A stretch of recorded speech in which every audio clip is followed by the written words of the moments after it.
മലയാള സിനിമയിലെ ചരിത്രത്തിലില്ലാത്ത വൻ വീഴ്ചകളുടെ പകലാണ് ഇന്ന് അറബിക്കടലിൽ അസ്തമിച്ചത്. ഹേമ കമ്മിറ്റി റിപ്പോർട്ടിന്റെ കരുത്തിൽ പുറത്തുവന്ന വെളിപ്പെടുത്തലുകളിൽ നിലം പതിച്ചിരിക്കുകയാണ് മലയാള സിനിമയിലെ രണ്ട് താരങ്ങൾ.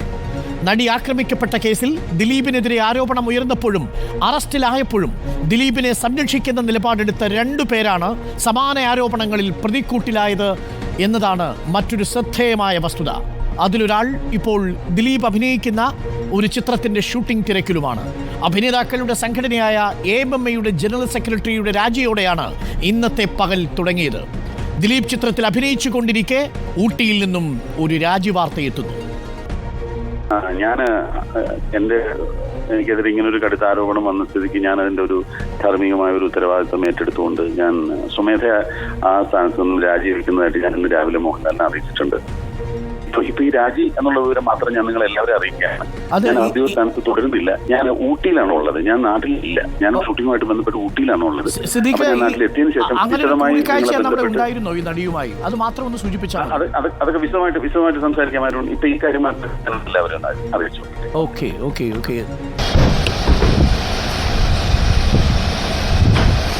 ഊട്ടിയിലെത്തിയ ഞങ്ങളുടെ വാർത്താ സംഘത്തോട് സിദ്ദിഖ്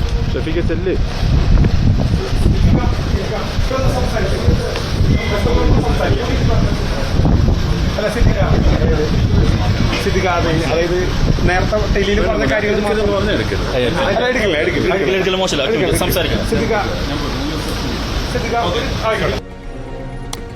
സിദ്ദിഖ് പ്രതികരിച്ചില്ല.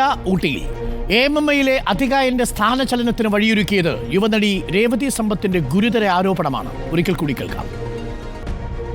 എന്താണ് റോ ആയിട്ട് പറയുന്നുണ്ടെങ്കിൽ ഇങ്ങനെയാണ് അദ്ദേഹം എന്നോട് പെരുമാറുന്നത്. എൻ്റെ സമ്മതമില്ലാതെ എൻ്റെ ദേഹത്ത് കയറി ഉപദ്രവിക്കുകയും എന്നെ ട്രാപ്പിലാക്കുകയും എന്നെ അടിക്കുകയും തൊഴിക്കുകയും ഒക്കെ ചെയ്ത ഒരു ആളാണ് അയാൾ. ഇന്ന് കാണുന്ന ഇവർ മുഖം എന്ന് പറയുന്നത് അട്ടർ നോൺസെൻസ് ആയിട്ടുള്ളൊരു മുഖമാണ് അയാൾക്കുള്ളത്.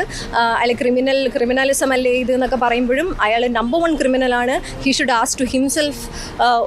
ഐ ഹോപ്പ് ദാറ്റ് അയാളുടെ വീട്ടിൽ എന്താണ് മിറർ ഉണ്ടായിരിക്കും. അല്ലെങ്കിൽ എനിക്ക് ഗിഫ്റ്റ് ചെയ്യാൻ താല്പര്യമുണ്ട്. ഒരു നല്ല കണ്ണാടി വാങ്ങിച്ചു കൊടുക്കാൻ താല്പര്യമുണ്ട്. കാര്യം സ്വന്തമായിട്ട് ഉറപ്പാണ് ഇങ്ങനെയുള്ള ആളുകൾ ഡെയിലി സ്വന്തമായിട്ട് അവരുടെ സെൽഫിനോട് പോലും കള്ളം പറഞ്ഞ് ജീവിക്കുന്ന ആൾക്കാരാണെന്ന് എനിക്ക് പറയാനുള്ളൂ. അത്രത്തോളം വേദന തന്ന് ഞാൻ അതിന് തിരിച്ചു കൊടുക്കേണ്ടി വന്നത് എൻ്റെ സ്വപ്നം, ആ സ്വപ്നമായിട്ട് ബന്ധപ്പെട്ട സമയം, ധാരാളം തരത്തിലുള്ള മെൻ്റൽ ഇഷ്യൂസ്, അതിലൂടെയൊക്കെ എനിക്ക് കടന്നു പോകേണ്ട ഒരു അവസ്ഥയായിരുന്നു. മലയാള സിനിമയിലെ ഒരു പ്രബലൻ ലൈംഗികാരോപണത്തിൽ സ്ഥാനമൊഴിയുമ്പോൾ ഒരു പ്രതികരണം കൂടി പ്രേക്ഷകൻ കാണേണ്ടതുണ്ട്. സിദ്ദിഖിൻ്റെ തന്നെ പ്രതികരണമാണ്. സിദ്ദിഖ് പറഞ്ഞത് കാസ്റ്റിംഗ് കോച്ച് എന്നൊരു പരാതിയെ AMMയുടെ മുമ്പിൽ ഇല്ലെന്നായിരുന്നു. കാസ്റ്റിംഗ് കൗച്ച് നടന്നിട്ടുണ്ടോ ഇല്ലെന്നുള്ളൊരു വ്യക്തമായി പറയാൻ കഴിയാത്തത് ഞങ്ങൾക്ക് അത്തരം അനുഭവങ്ങൾ ആരെങ്കിലും നേരിട്ട് റിപ്പോർട്ട് ചെയ്തെങ്കിൽ മാത്രമാണ് നമുക്ക് ഇന്ന ആൾക്കുണ്ടായി, ഇന്ന സ്ഥലത്തു നിന്നുണ്ടായി, അങ്ങനെ ഇടപെടാൻ ചിലപ്പോൾ നമുക്ക് പറ്റുമായിരിക്കും.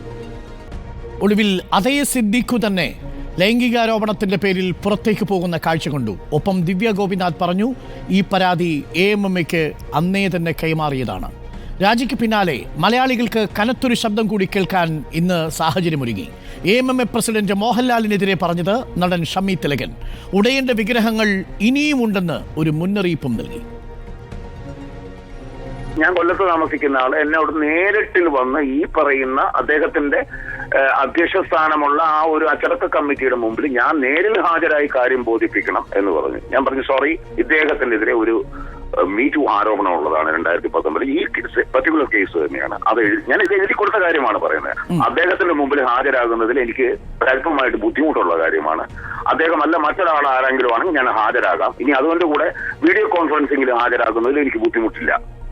അത് കാരണത്താലാണ് എന്നെ പുറത്താക്കിയേക്കുന്നത്. തിലകനെ പുറത്താക്കുന്നതിന് നേതൃത്വം കൊടുത്തതും ഇദ്ദേഹം തന്നെയാണ്. അത് വ്യക്തമല്ലേ? അത് വ്യക്തമായ കാര്യം. അദ്ദേഹം തന്നെ പോലെ സംഭവിച്ചിട്ടുള്ളതല്ലേ, മാപ്പ് പറയുകയൊക്കെ ചെയ്തിട്ടുള്ളതല്ലേ. വൈകിപ്പോയ മറ്റൊരു രാജി കൂടി ഇന്ന് വന്നു. ചലച്ചിത്ര അക്കാദമി ചെയർമാൻ രഞ്ജിത്തിൻ്റേത്. പറയാനുള്ളത് കേൾക്കും മുമ്പേ അതിലേക്ക് നയിച്ച ശ്രീലേഖ മിത്രയുടെ പ്രതികരണം കൂടി നമുക്കൊന്ന് കേൾക്കാം.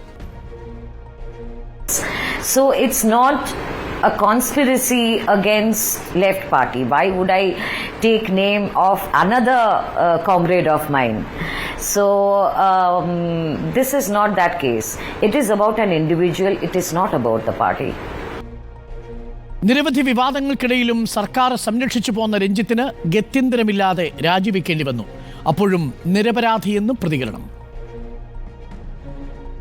ഒരു വ്യക്തി എന്ന നിലയിൽ എനിക്ക് ഏറ്റിട്ടുള്ള ഈ വലിയ ഡാമേജ് അത് എളുപ്പമാർന്നതല്ല. എങ്കിലും എനിക്കത് തെളിയിച്ചേ പറ്റുള്ളൂ. ഈ പൊതുസമൂഹത്തിന് ബോധ്യപ്പെടുത്തിയേ പറ്റുള്ളൂ. അത് നുണയായിരുന്നു. അതിലെ ഒരു ഭാഗം നുണയായിരുന്നു എന്നും ആ ഭാഗമാണ് അത് അവർ തന്നെ പരസ്പര വിരുദ്ധമായ പ്രസ്താവനകളാണ് നടത്തിയിട്ടുള്ളത്. എന്തുതന്നെയായിരുന്നാലും ഞാൻ നിയമ നടപടികളുമായി മുന്നോട്ട് പോകുവാൻ തീരുമാനിച്ചിരിക്കുന്നു. ഇതിന്റെ പിന്നിലെ സത്യം എന്താണ് എന്നുള്ളത് അറിഞ്ഞേ പറ്റുള്ളൂ ലോകം. സർക്കാരിന്റെ ഔദ്യോഗിക സ്ഥാനത്തിരുന്നു കൊണ്ടല്ല ആ നിയമ പോരാട്ടം നടത്തേണ്ടത് എന്ന് എന്റെ ബോധ്യമാണ് എന്നത്. അതുകൊണ്ട് കേരള സംസ്ഥാന ചലച്ചിത്ര അക്കാദമി ചെയർമാൻ എന്ന സ്ഥാനം ഞാൻ രാജിവെക്കുകയാണ് എന്നറിയിക്കുന്നു. ആദ്യം രാജി അറിഞ്ഞില്ലെന്ന് പറഞ്ഞ സാംസ്കാരിക മന്ത്രി സജി ചെറിയാൻ പിന്നീട് രാജി സ്ഥിരീകരിച്ചു. ഇതിനിടെയാണ് മറ്റൊരു വാർത്ത കൂടി പുറത്തു വന്നത്. സജി ചെറിയാന്റെ ആദ്യ പ്രതികരണത്തിൽ മുഖ്യമന്ത്രി അതൃപ്തി അറിയിച്ചുവെന്ന്. അതൃപ്തി സജി ചെറിയാനെ അറിയിച്ചു. രഞ്ജിത്തിന്റെ രാജിയിലേക്ക് നയിച്ചത് മുഖ്യമന്ത്രിയുടെ അതൃപ്തി എന്നാണ് സൂചന. ഇടതുപക്ഷത്ത് നിന്ന് മറ്റൊരു ശബ്ദം കൂടി കേട്ടു. PK ശ്രീമതിയുടെ AMMയെ അമ്മ എന്ന് വിളിക്കില്ലെന്നായിരുന്നു CPM കേന്ദ്ര കമ്മിറ്റി അംഗം PK ശ്രീമതി ടീച്ചർ പറഞ്ഞത്. AMMയുടെ ചെയർമാനെതിരെ ഈ ആരോപണം എന്ന് പറയുന്നത് ആ കുട്ടിയുടെ വാക്കുകൾ, ആ ഹൃദയത്തിൽ നിന്ന് വന്നിട്ടുള്ള വാക്കുകളാണ്. ആ കുട്ടിയുടെ നിയമം അനുശാസിക്കുന്ന നിയമത്തിന് വിധേയമായിട്ട് അവർ മാറണം. അത് ഏതെങ്കിലും തരത്തിൽ നിയമ നടപടി ഉണ്ടാകുമെങ്കിൽ തീർച്ചയായിട്ടും അത് ഗവൺമെൻറ് അതിൽ നിന്ന് ഒരിഞ്ച് പിൻവലിയുമെന്ന് എനിക്ക് തോന്നുന്നില്ല. സ്ത്രീകൾ സുരക്ഷിതരായിരിക്കണം. ഒരു സുരക്ഷിതത്വ ബോധത്തോടുകൂടി ഒറ്റക്ക് സിനിമാ ഫീൽഡിൽ വന്ന് അവരുടെ പ്രവൃത്തി ചെയ്ത് തിരിച്ചു പോകാൻ കഴിയുന്ന ഒരു സാഹചര്യം ഉണ്ടാവണം. ബഹുമാനപ്പെട്ട ഹൈക്കോടതിയുടെ മുൻപിലാണ് ഇപ്പം പ്രശ്നമിരിക്കുന്നത്. അവരത് പരിശോധിക്കട്ടെ. അതിനിടയിൽ CPMനെ സമ്മർദ്ദത്തിലാക്കി പഴയൊരു മീറ്റു പോസ്റ്റ് പൊങ്ങി വന്നു. ചർച്ചയായി. ടെലിവിഷൻ ഷോയ്ക്കിടെ മുകേഷ് പലതവണ മുറിയിലേക്ക് വിളിപ്പിച്ചുവെന്ന് കാസ്റ്റിംഗ് ഡയറക്ടർ ടെസ് ജോസഫിന്റെ സമൂഹമാധ്യമ പോസ്റ്റ് ചർച്ചയായി. മുകേഷ് അത് നിഷേധിച്ചു. ആരോപണം ഗൂഢാലോചനയെന്നും CPM MLAക്കെതിരെയുള്ള ബാലിശ ആരോപണമെന്നും മറുപടി. 6 കൊല്ലം മുമ്പ് ഇതിങ്ങനെ വന്നപ്പോൾ സ്ഥാനാർത്ഥി നിർണയം വരെ അടി നടന്നു പ്രതിപക്ഷത്ത്. 3 നേതാക്കന്മാർ ഞാനാണ് സ്ഥാനാർത്ഥി എന്ന് പറഞ്ഞിട്ട് നാണം കെട്ട എല്ലാം കഴിഞ്ഞില്ലേ. പിന്നെ അല്ലാതെ CPMന്റെ MLA ആകുമ്പോഴത്തേക്ക് കയറി ഇറങ്ങി അങ്ങോട്ട് എന്തെങ്കിലും പറയാമല്ലോ എന്നുള്ളതാണ്. എനിക്ക് വേറൊന്നും പറയാനില്ല. എനിക്കിപ്പോഴും ഓർമ്മയില്ല. കണ്ടിട്ടില്ലെന്ന് ഞാൻ ഇതിപ്പോഴല്ലെന്ന് 6 കൊല്ലം മുമ്പ് 2018 പറഞ്ഞപ്പം തന്നെ ഞാൻ പറഞ്ഞു എനിക്ക് ഓർമ്മയില്ല. ഫോൺ വിളിച്ചു രാത്രിയിൽ പല പ്രാവശ്യം. ഒരു പ്രാവശ്യം പോലും ഞാൻ എടുത്തില്ല. എടുക്കാതെ ഞാനാണോ ഇല്ലയോ എന്ന് എങ്ങനെ അറിയും? അങ്ങനെയുള്ള ബാലിശമായിട്ടുള്ള കാര്യങ്ങളൊക്കെ അന്നേ പോയതാണ്. രാഷ്ട്രീയക്കാരൻ കൂടിയായ മുകേഷിനെതിരായ ആരോപണം പ്രതിപക്ഷത്തിനും ആയുധമായി. കൊല്ലത്തെ വീട്ടിലേക്ക് യൂത്ത് കോൺഗ്രസ്, മഹിളാ മോർച്ച സംഘടനകളുടെ പ്രതിഷേധ മാർച്ച്. MLA രാജിവെക്കണമെന്ന് ആവശ്യം.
ഒരിക്കൽ കൂടി നമുക്ക് 2 ദിവസം മുമ്പുള്ള AMMA ജനറൽ സെക്രട്ടറിയുടെ പ്രതികരണം ഒന്ന് ഓർത്തെടുക്കാം. കാസ്റ്റിംഗ് കൗച്ചിനെ കുറിച്ച് പരാതിയേ ഇല്ലെന്ന് കേൾക്കൂ. കാസ്റ്റിംഗ് കൗച്ച് നടന്നിട്ടുണ്ടോ ഇല്ലെന്നുള്ളൊരു വ്യക്തമായി പറയാൻ കഴിയാത്തത് ഞങ്ങൾക്ക് അത്തരം അനുഭവങ്ങൾ ആരെങ്കിലും നേരിട്ട് റിപ്പോർട്ട് ചെയ്തെങ്കിൽ മാത്രമാണ് നമുക്ക് ഇന്ന ആൾക്കുണ്ടായി, ഇന്ന സ്ഥലത്തു നിന്നുണ്ടായി, അങ്ങനെ ഇടപെടാൻ ചിലപ്പോൾ നമുക്ക് പറ്റുമായിരിക്കും. ഇനി ഇതൊന്ന് കേൾക്കൂ. നമ്മളോട് നടി ദിവ്യ ഗോപിനാഥ് പറഞ്ഞത്. ദിവ്യ ഗോപിനാഥ് ഒരു പരാതി നൽകിയിരുന്നു. AMMA അത് പരിഗണിച്ചതേയില്ല. മാപ്പ് പറയുകയും അതിനോടൊപ്പം തന്നെ ആ മാപ്പിനെ ഇൻവാലിഡേറ്റ് ചെയ്തുകൊണ്ട് ഒരു സ്റ്റേറ്റ് അവാർഡ് പോലുള്ള സ്പേസിൽ കയറി നിന്ന് ആ പ്രതിമ കൈകൊണ്ട് വാങ്ങിച്ച അദ്ദേഹം പറയുന്നത് സ്ത്രീ പ്രതിമ തന്ന് എന്നെ പ്രലോഭിപ്പിക്കരുതേ എന്നാണ്. അപ്പോ അയാളുടെ മാപ്പ് എങ്ങനെയാണ് സ്വീകരിക്കേണ്ടത്? അത് ഞാൻ ഇപ്പൊ തുറന്നു പറയുന്ന സ്ത്രീകളോട് ചെയ്യുന്ന ഇൻസൾട്ട് ആയിരിക്കും, ആ പറഞ്ഞ വ്യക്തിയുടെ മാപ്പ് സ്വീകരിക്കുക എന്നുള്ളത്. ഇത്രയും റെസ്പോൺസിബിൾ ആയിട്ട് ഇത്രയും നന്മകൾ ചെയ്യുന്നു എന്ന് പറയുന്ന, ഇത്രയും ആളുകൾക്ക് പെൻഷൻ കൊടുക്കുന്നു, അവരുടെ കാര്യങ്ങൾ ചെയ്യുന്നു എന്നൊക്കെ പറയുന്ന അവരുടെ റെസ്പോൺസിബിലിറ്റിയാണ്. അവർ നിലനിൽക്കുന്ന തൊഴിലിടത്ത് ഏതൊരു സ്ത്രീയും, അവരുടെ സംഘടനയിലുള്ള സ്ത്രീയല്ല, ഏതൊരു സ്ത്രീയും ബുദ്ധിമുട്ട് അനുഭവിക്കുന്നുണ്ടെങ്കിൽ അതിന് റെസ്പോൺസിബിൾ ആവുക എന്നുള്ളത്. അവരെത്രത്തോളം അതിന് റെസ്പോൺസിബിലിറ്റി എടുത്തിട്ടുണ്ട്. ഞാൻ 2018 ഇത് പറഞ്ഞു, അപ്പോഴും അവർ സൈലന്റ് ആയിരുന്നു. എനിക്കൊരു ഒഫീഷ്യൽ മെയിൽ ഞാൻ അയച്ചു, അതിന് റെസ്പോൺസ് ഉണ്ടായിരുന്നില്ല. ഇദ്ദേഹം സ്റ്റേറ്റ് അവാർഡ് പോലെയുള്ള ഒരു പ്രസ്റ്റീജിയസ് അവാർഡിനെ വളരെ കളിയാക്കിക്കൊണ്ട് ഇത്തരം സ്റ്റേറ്റ്മെന്റ് പറഞ്ഞു. എന്ത് ആക്ഷൻ എടുത്തു ഇവര്? വിവാദങ്ങൾക്കിടെ ചെഗുവേരയെ ഉദ്ധരിച്ച നടി ഭാവന സമൂഹമാധ്യമത്തിൽ പോസ്റ്റിട്ടു. ലോകത്താർക്കെതിരെയും അനീതി സംഭവിച്ചാൽ അവരോട് ഐക്യപ്പെടണമെന്നായിരുന്നു പോസ്റ്റ്. ആരോപണങ്ങൾക്കും രാജികൾക്കും പിന്നാലെ ആക്രമിക്കപ്പെട്ട നടിയുടെ പോരാട്ടം ഓർമ്മിപ്പിച്ച് WCC അംഗങ്ങളുടെ പോസ്റ്റുകളും. ഒടുവിൽ പാർട്ടിയുടെ ഭാഗത്തു നിന്നും സർക്കാരിൻ്റെ ഭാഗത്തു നിന്നും ചില പോസിറ്റീവ് നീക്കങ്ങളുടെ ഭാഗമായി CPM സംസ്ഥാന സെക്രട്ടറി MV ഗോവിന്ദന്റെ പ്രതികരണം വന്നു. ചില വെളിപ്പെടുത്തലുകൾ വരുമ്പോൾ ചിലർക്ക് രാജിവെക്കേണ്ടി വരുമെന്നായിരുന്നു പ്രതികരണം. ചില കാര്യങ്ങളുണ്ടാവും, ചില ആളുകൾ വെളിപ്പെടുത്തട്ടെ. അപ്പോൾ ചില ആൾക്ക് രാജിവെക്കേണ്ടി വരും, രാജിവെക്കും. രഞ്ജിത്ത് രാജിവെച്ചിട്ടുണ്ട്, തെളിയിക്കുമെന്ന് പറഞ്ഞിട്ട് നോക്കാം. സിദ്ദിഖ് രാജിവെച്ചിട്ടുണ്ട്. ആ കുട്ടി പറയുന്നത് ഞങ്ങൾ ഇങ്ങോട്ട് വരുമ്പോൾ കേട്ടു, ഇത് പണ്ടേ പുറത്താക്കേണ്ടതായിരുന്നു എന്നാണ്. എന്നിട്ട് നിങ്ങൾ അപേക്ഷ ആക്ഷേപം കൊടുക്കുമോ എന്ന് ചോദിച്ചപ്പോൾ എനിക്കിപ്പോൾ കുറച്ച് പ്രയാസമുണ്ട്, നോക്കിയിട്ടിരിക്കുക എന്നുള്ളതായിരിക്കില്ല പറഞ്ഞുകൊണ്ടിരിക്കുന്നത്. അവൻ ക്രിമിനലാണെന്നാണ് പറയുന്നത്. എന്ന് പറഞ്ഞാൽ ഞാനിതിനകത്ത് ഓരോരുത്തരെ പറ്റി പറയല്ല. ഇത് പൊതുസമൂഹത്തിൻ്റെ ജീർണതയുടെ ഭാഗമായി തൊഴിലിടങ്ങളിലുൾപ്പെടെ സിനിമാ മേഖലയിലുൾപ്പെടെ സ്ത്രീവിരുദ്ധത പന്തലിച്ചിട്ടുണ്ട്. അതിനെ പ്രതിരോധിക്കാൻ ഇടതുപക്ഷ ജനാധിപത്യ മുന്നണിക്ക് ബാധ്യതയുണ്ട്, ഗവൺമെന്റിന് ബാധ്യതയുണ്ട്. അതിനെ ശാസ്ത്രീയ രീതിയിൽ തന്നെ ഇടപെട്ട് മുമ്പോട്ടേക്ക് പോകുന്ന നിലപാട് തന്നെ സ്വീകരിക്കുന്നു. ഒടുവിൽ സർക്കാർ തീരുമാനം. വെളിപ്പെടുത്തലുകളിൽ അന്വേഷണം നടത്തും. ശ്രദ്ധിക്കണം, വെളിപ്പെടുത്തലുകളിൽ മാത്രം. ഹേമ കമ്മിറ്റി റിപ്പോർട്ടിൽ ഇരുവരെയും അന്വേഷണത്തിന് സർക്കാർ തീരുമാനമായിട്ടില്ല. സർക്കാർ കാത്തിരിക്കുന്നത് കോടതി ഉത്തരവാണ്. സെപ്റ്റംബർ 10 കോടതി ഉത്തരവ് വന്നതിന് ശേഷം മാത്രമായിരിക്കും ഹേമ കമ്മിറ്റി റിപ്പോർട്ടിലെ മൊഴികളെ ചുറ്റിയുള്ള അന്വേഷണം നടക്കുക. നമുക്കിപ്പം അതിഥികൾ കൂടി ചേരുന്നു. ധന്യ രാജേന്ദ്രൻ, മാധ്യമപ്രവർത്തക, എൻ അരുൺ, ചലച്ചിത്ര അക്കാദമി അംഗവും AYFന്റെ സംസ്ഥാന പ്രസിഡന്റും, സംവിധായകൻ ജോഷി ജോസഫ്, ഒപ്പം കോൺഗ്രസ് പ്രതിനിധി ഷാനിമോൾ ഉസ്മാൻ, അഡ്വക്കേറ്റ് PA പ്രജി, ദിവ്യ ഗോപിനാഥ്, സജിത മഠത്തിൽ, ഒപ്പം ചലച്ചിത്ര താരം ഐശ്വര്യ ലക്ഷ്മിയും നമുക്കൊപ്പം ചേരും. ആദ്യം ഞാൻ ജോഷി ജോസഫിലേക്ക്. ജോഷി, എനിക്കറിയാം അങ്ങേക്ക് തിരക്കുണ്ടെന്ന്. Joshi, very good evening. ഇന്നിപ്പോൾ പുറത്തു വന്നിരിക്കുന്ന വാർത്ത എത്രമാത്രം ഈ ചലച്ചിത്ര മേഖലയിലെ അനാരോഗ്യകരമായ പ്രവണതകൾക്കെതിരെയുള്ള നീക്കമാണ്. ഓർമ്മിക്കണം, ഇപ്പോൾ പുറത്തു വന്നിരിക്കുന്നത് വെളിപ്പെടുത്തലുകളിലുള്ള അന്വേഷണമാണ്. ഹേമ കമ്മിറ്റി റിപ്പോർട്ടിലുള്ള മൊഴികളിലുള്ള അന്വേഷണമല്ല. അത് സെപ്റ്റംബർ 10 ശേഷമാണ്. അതോടൊപ്പം ചലച്ചിത്ര സംവിധായകൻ, ഒപ്പം ചലച്ചിത്ര അക്കാദമി ചെയർമാൻ രഞ്ജിത്തിൻ്റെ രാജി, നടൻ AMMയുടെ ജനറൽ സെക്രട്ടറി സിദ്ദിഖിൻ്റെ രാജി എങ്ങനെ കാണുന്നു?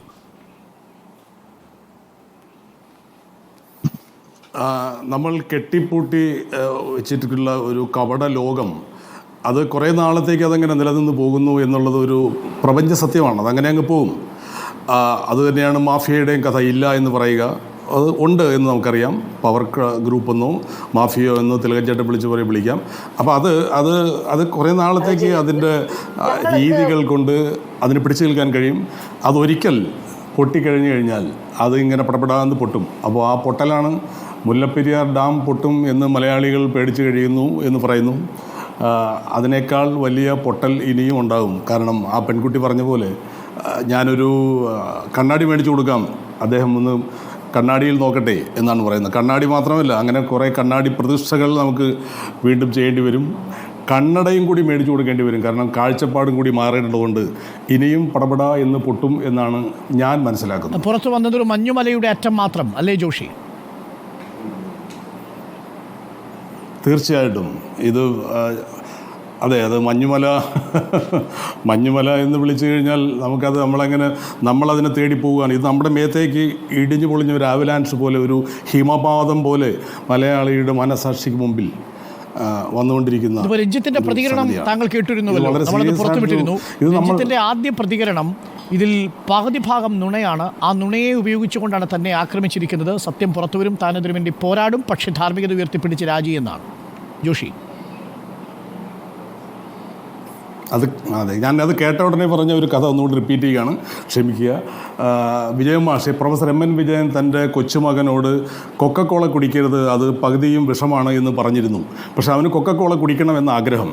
അമ്മയോട് പറഞ്ഞ് അവനൊരു കൊക്കക്കോള മേടിക്കുന്നു. പക്ഷേ കുടിക്കുന്നതിന് മുമ്പ് അതിൽ പകുതി അവൻ വഴിയോരത്ത് കമത്തി കളയുന്നു, ഒഴിച്ചു കളയുന്നു. അപ്പോൾ വിജയൻ മാഷ് ചോദിക്കുന്നു, മോനെ എന്താണ് ഈ പകുതി ഒഴിച്ചു കളയുന്നത്? ആ മുത്തച്ഛനല്ലേ പറഞ്ഞത് പകുതി വിഷമാണെന്ന്. അപ്പോൾ ഇതിൽ ഏത് പകുതി ആണ് സത്യം, ശരി എന്നാണ് രഞ്ജിത്ത് പറയുന്നതെന്ന് അറിഞ്ഞാൽ കൊള്ളാം. ഇതിങ്ങനെ കുഴഞ്ഞു മറിഞ്ഞ് കിടക്കുകയാണല്ലോ. ഇദ്ദേഹത്തിൻ്റെ ഓർമ്മ തന്നെ ഒരു വളരെ സെലക്റ്റീവായിട്ടുള്ള ഓർമ്മയാണ്. ചില കാര്യങ്ങൾ മറക്കണം എന്നും അദ്ദേഹം ഓർക്കുന്നു. അപ്പോൾ ഞാൻ കേട്ടു, എനിക്ക് കേട്ടിട്ട് ഇങ്ങനെയുള്ള ചില കഥകൾ പറയുകയാണ് ഇഷ്ടം എന്ന് തോന്നി. കാരണം ഇദ്ദേഹം ഇതിനു മുമ്പ് നമ്മൾ സംസാരിച്ചിരുന്ന നൈതികമായിട്ടുള്ള പറഞ്ഞോളൂ. പറയൂ. അല്ല, ഇദ്ദേഹം ഇതിനു മുമ്പ് നമ്മൾ ഇതിനൊരു സംവാദത്തിൻ്റെ ലെവലിലാണ് കണ്ടിട്ടുള്ളത്. പക്ഷേ ഇന്ന് ഇദ്ദേഹത്തിൻ്റെ ഈ വോയിസ് ക്ലിപ്പ് കണ്ടതിന് ശേഷം ഇതിന് ഞാനും ഒരു തന്ത്രപരമായ നിയമപരമായ ഒരു കണ്ണിലൂടെ തന്നെയാണ് കാണുന്നത്. അപ്പോൾ അതുകൊണ്ട് കൂടുതൽ ഇത് ഇദ്ദേഹം തന്നെ വഷളാക്കുന്ന ഒരു കാര്യമാണ്. ഒരു സോറിയിൽ തീരാവുന്നേ ഉള്ളായിരുന്നു എന്നാണ് ഇന്നലെ വരെ നിങ്ങളുടെ ചാനലിന് തന്ന അഭിമുഖത്തിൽ ശ്രീലേഖ പറഞ്ഞത്. അത് കഴിഞ്ഞു, ഇനി നമുക്ക് നിയമപരമായ പോരാട്ടം, സത്യം കാണാം എന്നാണല്ലോ പറയുന്നത്. ശരി, സത്യം കാണാം. ജോഷി, ഇന്ന് അതോടൊപ്പം തന്നെ MLA-യും നടനുമായ മുകേഷിനെതിരെയുള്ള ആരോപണം 6 വർഷത്തിന് ശേഷം വീണ്ടും ഉയിർപ്പ് ഉണ്ടായി. ടെസ് ജോസഫ് എന്ന് പറയുന്ന കാസ്റ്റിംഗ് ഡയറക്ടർ ആരോപണം ഉന്നയിച്ചു. രഞ്ജിത്ത് രാജിവെച്ചു, AMMA ജനറൽ സെക്രട്ടറി രാജിവെച്ചു. മുകേഷിൻ്റെ കാര്യത്തിൽ എന്ത് തീരുമാനമെടുക്കണം? അങ്ങനെ ഒരു ആരോപണം ഉയരുന്ന പശ്ചാത്തലത്തിൽ ജോഷി, അദ്ദേഹം ഒരു MLA ആണല്ലോ. എനിക്ക് ഓർമ്മയില്ല എന്ന് പറയുന്നത് കോടതിയിൽ കൊള്ളാവുന്നൊരു കാര്യമാണ്. ഓർമ്മയില്ല എന്ന് പറഞ്ഞുകൊണ്ട് തീരുന്നതല്ലല്ലോ. ഈ ഒരു ആരോപണത്തിൻ്റെ മുമ്പിൽ നിൽക്കുന്നത് ഒരു MLA ആണ്, ഒരു ജനപ്രതിനിധിയാണ്. എനിക്ക് ഓർമ്മയില്ല എന്ന് പറഞ്ഞുകൊണ്ട് അതിൽ നിന്ന് ഒഴിഞ്ഞു മാറാൻ കഴിയുമോ? എനിക്ക് മനസ്സിലാകുന്നില്ല. ഇത് ഇത്രയും ബാലിശം എന്ന വാക്കാണ് അദ്ദേഹമാണ് ഉപയോഗിക്കുന്നത്. എനിക്ക് തോന്നുന്നു അദ്ദേഹത്തിൻ്റെ നിലപാടൊക്കെ വളരെ ഈ സംഭവിച്ചുകൊണ്ടിരിക്കുന്നതിൽ മൊത്തം ഒരു ബാലിശത കാണുന്നു. അത് മാത്രമല്ല, ആ വാക്ക് വളരെ പ്രധാനപ്പെട്ടതാണ്. ഞാൻ ധന്യയിലേക്ക് വരാം. ധന്യക്കെതിരെക്കുറിച്ച് കൂടുതൽ എക്സ്പ്ലെയിൻ ചെയ്യാൻ സാധിക്കും. ഒരു ചലച്ചിത്ര പ്രവർത്തക ഒരു ആരോപണം ഉന്നയിച്ചാൽ അത് ബാലിശമാണ് എന്ന തോന്നൽ പോലും, ആ കാഴ്ചപ്പാട് പോലും ഇപ്പോൾ ആ MLA വിട്ടകന്നിട്ടില്ല എന്നുള്ളതാണ്. എൻ അരുൺ, ചലച്ചിത്ര അക്കാദമി അംഗം, AYFിൻ്റെ സംസ്ഥാന പ്രസിഡന്റുമാണ്. എൻ അരുൺ, നിങ്ങളുടെ അധ്യക്ഷൻ അല്പം വൈകിയോ രാജിവെക്കാൻ? അവരല്പം കൂടി നേരത്തെ തീരുമാനം എടുക്കേണ്ടതായിരുന്നു. കാരണം കൂടുതൽ കുഴപ്പത്തിലേക്കും കൂടുതൽ മോശമാകുന്ന ഒരു സ്ഥിതി. എന്തായാലും അത്തരത്തിൽ അദ്ദേഹം രാജിവെച്ച് അന്വേഷണത്തെ നേരിടും എന്ന് പറഞ്ഞത് സ്വാഗതാർഹമാണ്. ഒരു ഘട്ടത്തിൽ ഈ ചലച്ചിത്ര അക്കാദമി ചെയർമാനെതിരെ ഗുരുതര ആരോപണം ഉയരുമ്പോഴും സാംസ്കാരിക കാര്യ വകുപ്പ് മന്ത്രി ഈ രഞ്ജിത്തിനെ പ്രതിരോധിച്ച് നിൽക്കുന്നൊരു സാഹചര്യമുണ്ടായി. അത് യഥാർത്ഥത്തിൽ സർക്കാരിന് കളങ്കമുണ്ടാക്കി എന്നൊരു അഭിപ്രായമുണ്ട്. എന്നരുൺ, എന്ത് തോന്നുന്നു? ഇന്നലെ രാവിലെ അദ്ദേഹത്തിന്റെ പ്രസ്താവന വന്ന സമയത്ത് തന്നെ ഞാൻ റിപ്പോർട്ടർ TVയോട് തന്നെ പറഞ്ഞിരുന്നു, അനുചിതമാണ് അദ്ദേഹത്തിന്റെ വാക്കുകൾ. അത് അനുചിതമാണ് എന്ന് ഇന്ന് പൊതുവെ എല്ലാവരും അംഗീകരിക്കുകയും ചെയ്തിട്ടുണ്ട്. ഇപ്പോ രാജു ഉൾപ്പെടെ വന്ന സാഹചര്യത്തിൽ പുതിയ വാർത്തകളടക്കം കടന്നു വരുമ്പോൾ വിഷയത്തെക്കുറിച്ച് അതിന്റെ ഗൗരവം ഉൾക്കൊള്ളാതെ നടത്തിയ പ്രതികരണമായിരുന്നു സാംസ്കാരിക വകുപ്പ് മന്ത്രിയുടെ ഭാഗത്തുണ്ടായത്. ഓക്കെ, ഞാൻ അഡ്വക്കേറ്റ് പ്രിജിയിലേക്ക് കൂടി വരുന്നു. അഡ്വക്കേറ്റ് പ്രിജി, നടൻ മുകേഷ്, MLA മുകേഷ് അല്പസമയം മുമ്പ് പറഞ്ഞത് താങ്കൾ കേട്ടിട്ടുണ്ടാകുമല്ലോ. ഒരു ചലച്ചിത്ര പ്രവർത്തക ഒരു നടനെതിരെ ഒരു ആരോപണം ഉന്നയിക്കുമ്പോൾ അതിനെ ബാലിശമായി കാണുന്നത് ഒരു MLA-ക്ക് ചേർന്നതാണോ? അതൊരു ബാലിശമായ ആരോപണമായി താങ്കൾക്ക് തോന്നുന്നുണ്ടോ പ്രിജി? അതിൻ്റെ മറുപടി CPIM-ൻ്റെ സംസ്ഥാന കമ്മിറ്റിയുടെ സെക്രട്ടറി ഇന്നേ ദിവസം കാണിച്ചത് അരുൺ ഈ ചർച്ചയുടെ തുടക്കത്തിൽ കാണിച്ചു. ചില വെളിപ്പെടുത്തലുകൾ ഉണ്ടാവും, ചില രാജിയും എന്ന് അദ്ദേഹം പറഞ്ഞത് CPIM-നെ പോലെ ഒരു പാർട്ടി തീർച്ചയായും അത്തരത്തിലുള്ള കാര്യങ്ങൾ മുകേഷ് സ്വയം പരിശോധിക്കുന്നത് പോലെയല്ലല്ലോ. CPM എന്ന് പറയുന്ന പാർട്ടി അതിനെക്കുറിച്ച് വരും ദിവസങ്ങളിൽ വളരെ ബൃഹത്തായ പരിശോധന നടത്തും. ഇത് 6 വർഷത്തിന് മുമ്പ് ഒരു തവണ വന്നിട്ടുള്ള ആരോപണമാണ് എങ്കിൽ പോലും ഈ സാഹചര്യത്തിൽ വീണ്ടും ആ തരത്തിലുള്ളൊരു പോസ്റ്റ് വരുന്നതിനെ സംബന്ധിച്ച് തീർച്ചയായും ഒരു MLA സംബന്ധിച്ച് അങ്ങനെ ഒരു ആരോപണം വന്നിട്ടുണ്ട് എങ്കിൽ CPM അത് പരിശോധിക്കും എന്ന് തന്നെയാണ് ഞാൻ ഗോവിന്ദൻ മാഷിൻ്റെ വാക്കുകൾക്ക് ഇടയിലൂടെ, വരികൾക്കിടയിലൂടെ എന്നെപ്പോലെയുള്ള ഇടതുപക്ഷ സഖാക്കൾ മനസ്സിലാക്കുന്നത് എന്നാണ് എനിക്ക് സൂചിപ്പിക്കാനുള്ളത്. എന്തുകൊണ്ടാണ് പ്രജി ഈ ഇടതുപക്ഷത്ത് വിശ്വാസമർപ്പിച്ചിരിക്കുന്നവരെ പോലും നിരാശരാക്കിക്കൊണ്ടുള്ള പ്രതികരണങ്ങൾ സാംസ്കാരികകാര്യ വകുപ്പ് മന്ത്രിയുടെ ഭാഗത്തുനിന്നുണ്ടാവുന്നു, ഇപ്പോൾ ഉത്തരവാദിത്വപ്പെട്ട ഒരു MLA ഭാഗത്തുനിന്നുണ്ടാവുന്നു. പരാതി കൊടുക്കാൻ വരുന്ന സ്ത്രീകൾ അവർ ബാലിശമായ ആരോപണങ്ങൾ ഉന്നയിക്കുകയാണ് എന്ന് പറയത്തക്ക രീതിയിലുള്ള ആത്മവിശ്വാസം ഈ നേതാക്കൾക്ക് എവിടെ കിട്ടുന്നു? സാംസ്കാരികകാര്യ വകുപ്പ് മന്ത്രി തൻ്റെ വകുപ്പിൻ്റെ കീഴിൽ സമർപ്പിക്കപ്പെട്ടിരിക്കുന്ന റിപ്പോർട്ട് കണ്ടിട്ടേയില്ല എന്ന നിലപാട് സ്വീകരിക്കുന്നു. പഠിക്കട്ടെ, പഠിച്ചിട്ട് പറയാമെന്ന് പറയുന്നു. പഠിക്കാതെയാണോ ഈ ഭാഗങ്ങൾ ഒഴിവാക്കാൻ വകുപ്പ് മന്ത്രിയോട് പറഞ്ഞത് എന്നൊറ്റ ചോദ്യത്തിൽ പൊളിഞ്ഞു പോകുന്ന അത്രയും നിരുത്തരവാദപരമായ സമീപനം എന്തുകൊണ്ടാണ് ഈ മന്ത്രി അടക്കം സ്വീകരിച്ചത്? ഇന്നിപ്പോൾ പ്രാഥമിക അന്വേഷണത്തിന് ഉത്തരവായി. അതും ഹേമ കമ്മിറ്റി റിപ്പോർട്ടിലല്ല, ഹേമ കമ്മിറ്റി റിപ്പോർട്ടിന്റെ പശ്ചാത്തലത്തിൽ ഉയർന്നു വന്ന വെളിപ്പെടുത്തലുകളിലാണ് അന്വേഷണം. മുഖം ഒന്ന് രക്ഷിക്കാനുള്ള അവസാനത്തെ ശ്രമം അത്രമാത്രമല്ലേ ആവുന്നുള്ളൂ. യഥാർത്ഥത്തിൽ ഈ വിഷയത്തോട് സർക്കാരിന് ഈ ഘട്ടത്തിൽ ആർജവത്തോടു കൂടി ഒരു നിലപാടെടുക്കാൻ കഴിയാതെ പോകുന്നത് എന്തുകൊണ്ടാണ്? ഈ MLA അടക്കം ബാധ്യതയായതുകൊണ്ടാണോ പ്രജി? അരുൺ, നമ്മൾ ഹേമ കമ്മിറ്റി റിപ്പോർട്ടിനെ യഥാർത്ഥത്തിൽ ആ ഒരു നിലയിൽ സമീപിക്കരുത് എന്നുള്ളതാണ് എൻ്റെ വിനീതമായ അഭിപ്രായം. കാരണം ഹേമ കമ്മിറ്റി റിപ്പോർട്ട് ഉണ്ടാകുന്നത് തന്നെ ഇടതുപക്ഷ ജനാധിപത്യ മുന്നണിയുടെ ഇച്ഛാശക്തിയുടെ ഭാഗമായിട്ടല്ലേ? ഈ സിനിമാ മേഖലയിൽ നടന്നു വരുന്ന അരാജക പ്രവണതകളെ ഒന്നാകെ മനസ്സിലാക്കിക്കൊണ്ട് ഒരു സിനിമാ നയം രൂപീകരിക്കണം എന്ന തീരുമാനം നടിയെ ആക്രമിച്ച കേസുമായി വളരെ വളരെ വലിയ ചർച്ചകൾ നടക്കുന്ന സമയത്ത് ഇടതുപക്ഷ ജനാധിപത്യ മുന്നണി ആ മുന്നണിയുടെ നേതൃത്വം കൊടുക്കുന്ന ഗവൺമെൻറ്റിൻ്റെ നയത്തിൻ്റെ ഭാഗമായി, അതായത് സ്ത്രീ സുരക്ഷ എന്ന നയത്തിൻ്റെ ഭാഗമായി രൂപീകരിച്ചതല്ലേ ഹേമ കമ്മിറ്റി? അതുകൊണ്ടല്ലേ ഈ തരത്തിലുള്ള കാര്യങ്ങൾ പുറത്തു വന്നത്?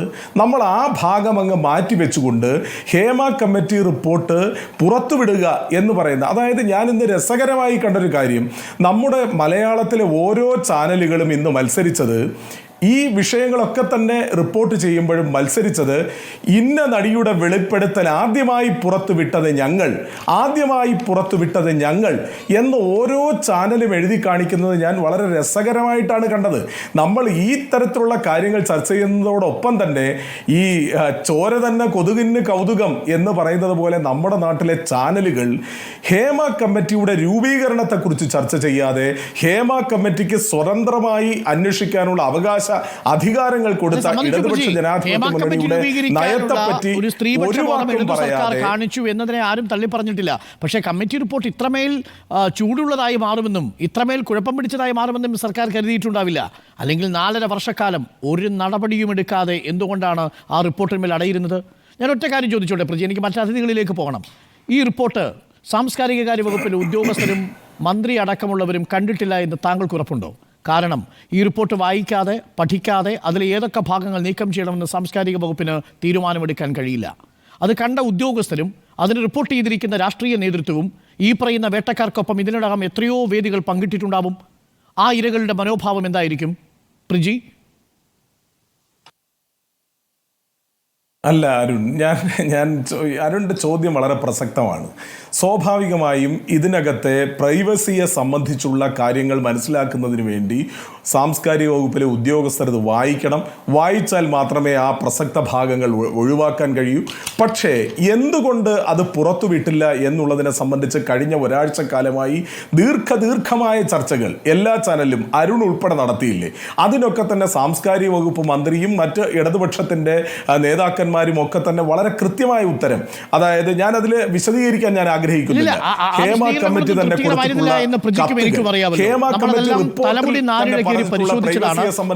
പുറത്തുവിടാതിരുന്നതിന്റെ കാരണം എന്താണെന്ന് നമുക്കറിയാം. പുറത്തുവിട്ട് കഴിഞ്ഞതിന് ശേഷവും അതിന്മേൽ പ്രാഥമിക അന്വേഷണത്തിന് ഉത്തരവിടാതിരുന്നതിന്റെ കാരണം നമുക്കറിയാം. പ്രജി, ഞാൻ പ്രജിയിലേക്ക് തിരികെ വരാം. മറ്റതിഥികളിലേക്ക് കൂടി ഒന്ന് പോയതിനു ശേഷം ഷാനിമോൾ ഉസ്മാൻ, ഇപ്പോൾ ആ കാര്യത്തിൽ ഒറ്റ മറുപടി, ഒറ്റ സെന്റൻസിൽ പ്ലീസ്. ഒറ്റ സെന്റൻസിൽ പറയുകയാണെങ്കിൽ ഹേമ കമ്മിറ്റി റിപ്പോർട്ട് പുറത്തുവിട്ടപ്പോൾ അതിനെ സംബന്ധിച്ച് ഗവൺമെന്റ് പറഞ്ഞത് പരാതിക്കാരെങ്കിലും ഏതെങ്കിലും തരത്തിലുള്ള പേര് പറഞ്ഞുകൊണ്ട് രംഗത്തേക്ക് വരികയാണെങ്കിൽ തീർച്ചയായും അന്വേഷണം ഉണ്ടാകുമെന്നാണ്. അങ്ങനെ പരാതിക്കാർ രംഗത്തേക്ക് നിമിഷത്തിൽ തന്നെ ആ തരത്തിൽ അന്വേഷണ മുമ്പോട്ട് വെച്ചില്ലേ? വ്യവസ്ഥയിൽ ഉത്തരവാദിത്തപ്പെട്ട ഒരു കമ്മിറ്റിക്ക് മുമ്പാകെ താൻ പീഡിപ്പിക്കപ്പെട്ടുവെന്ന് ഒരു നടി മൊഴി കൊടുത്താൽ ആ നടി വീണ്ടും പോലീസ് സ്റ്റേഷനിൽ വന്ന് പരാതി കൊടുക്കാൻ നമ്മുടെ നീതിന്യായ വ്യവസ്ഥ ആഗ്രഹിക്കുന്നുണ്ടോ? അങ്ങനല്ല അരുണേ, ഞാൻ പറയട്ടെ, ഒരു കമ്മിറ്റിയുടെ മുമ്പാകെ വന്ന് ഒരു സംഘം സ്ത്രീകൾ ഞങ്ങൾ പീഡിപ്പിക്കപ്പെട്ടു അല്ലെങ്കിൽ ഞങ്ങൾക്ക് മോശപ്പെട്ട അനുഭവങ്ങൾ ഉണ്ടായി. പക്ഷേ അതൊരു കമ്മിറ്റിയാണോ, അതൊരു ചലച്ചിത്ര, അതൊരു ഡിബേറ്റ് ചർച്ചയാണോ, അത് ഒരു ചായക്കടയിലെ ചർച്ചയാണോ എന്നുള്ളത് ആർക്കറിയണം?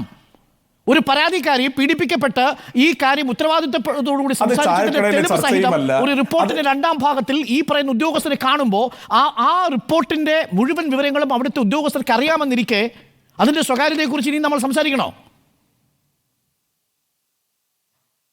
അങ്ങനല്ല, അത് സംസാരിച്ചല്ലേ പറ്റൂ ഈ പ്രത്യേക സാഹചര്യത്തിൽ. കാരണം ആ കമ്മിറ്റി തന്നെ പറയുന്നു ഇതിന് സ്വകാര്യത വേണം.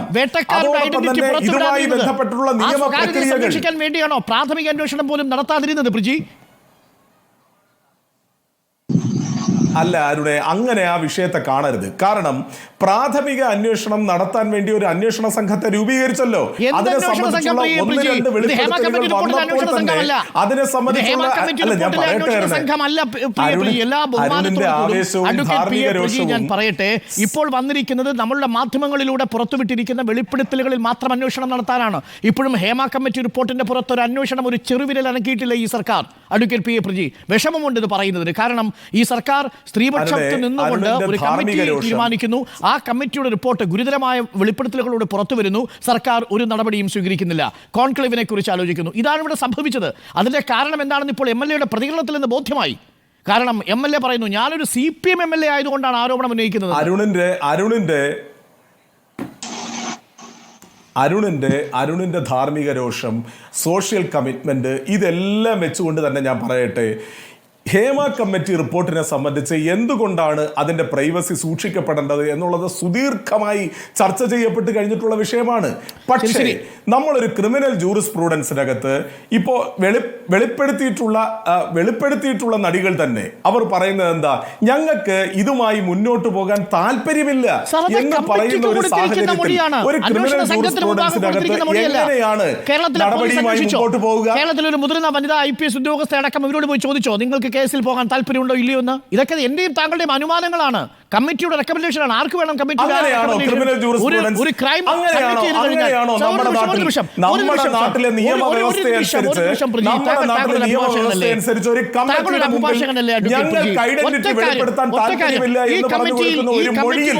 ഞങ്ങൾക്ക് താല്പര്യമില്ല എന്ന് പറഞ്ഞു കൊടുക്കുന്ന ഒരു മൊഴിയിന്മേൽ അന്വേഷണം വേണോ? ഇപ്പോ ആ സാഹചര്യം മാറിയില്ലേ?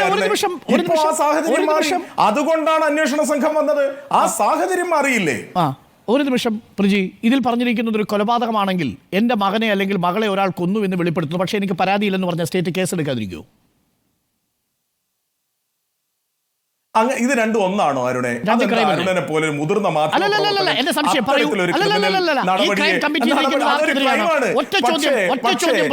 ഈ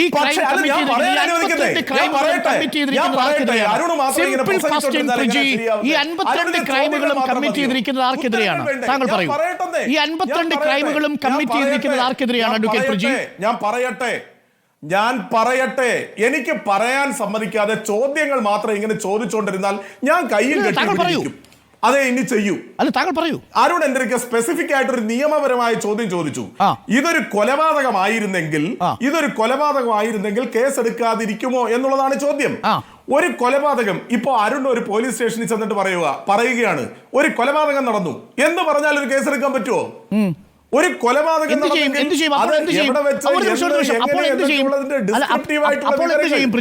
അപ്പോൾ എന്ത് ചെയ്യും? ആ പറയുന്ന ആളിനോട് തന്നെ അന്വേഷിക്കണ്ടേ? അയാൾക്ക് ഇതൊന്നും ഫർണിഷ് ചെയ്യാൻ കഴിയുന്നില്ല എന്നുണ്ടെങ്കിലോ അയാൾക്ക് ഈ ലോകത്ത് എവിടെങ്കിലും കൊലപാതകം നടന്നു എന്ന് മാത്രമേ അയാൾക്ക് അറിയൂ. എങ്കിൽ എങ്ങനെ കണ്ടുപിടിക്കും? എങ്കിൽ എങ്ങനെ കണ്ടുപിടിക്കും? അതൊരു പോയിന്റ്. രണ്ടാമത്തെ പോയിന്റ്, കൊലപാതകം എന്ന് പറയുന്ന ഒഫൻസും ഒരു നിമിഷം പ്രിയപ്പെട്ട പ്രജി, കൊലപാതകം എന്ന് പറയുന്ന ഡിസ്റ്റിങ്ക്ട് ആയിട്ടുള്ള രണ്ട് കാര്യങ്ങളാണ്.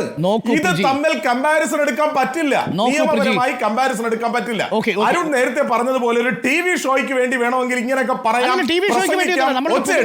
പക്ഷേ നിയമത്തിന്റെ കണ്ണിലൂടെ പൊതുമണ്ഡലത്തിൽ നിന്ന് പ്രജി നിയമത്തിന്റെ വഴികളിലൂടെ പോയാൽ പ്രജി ഒരു നിമിഷം മാത്രമേ എനിക്ക് crime മറ്റതിഥികളിലേക്ക് കൂടി പറ്റൂ. പോകണം. നമ്മൾ തമ്മിൽ തർക്കിച്ച് സമയം കളയാനില്ല. എനിക്ക് ഒറ്റ ചോദ്യം സിമ്പിൾ ആയിട്ടുള്ളൂ. ഈ 52 ക്രൈമുകളും കമ്മിറ്റ് ചെയ്തിരിക്കുന്നത് ആർക്കെതിരെയാണ്? ഈ 52 ക്രൈമുകൾ ഉണ്ടെന്ന് അരുൺ എങ്ങനെ മനസ്സിലാക്കി? ഇല്ല. അരുൺ എങ്ങനെ ഈ റിപ്പോർട്ട് കണ്ടോ? അതെങ്ങനെ മനസ്സിലാക്കി? റിപ്പോർട്ട് ഞാൻ കണ്ടു. 52 ക്രൈമുകൾ ഉണ്ടെങ്കിൽ ഒരു നിമിഷം പ്രജി, സെക്ഷൽ ഹാരാസ്മെന്റ് ക്രൈമാണോ? BNS 75 സെക്ഷൽ ഹാരാസ്മെന്റ് എപ്പോഴാണ്?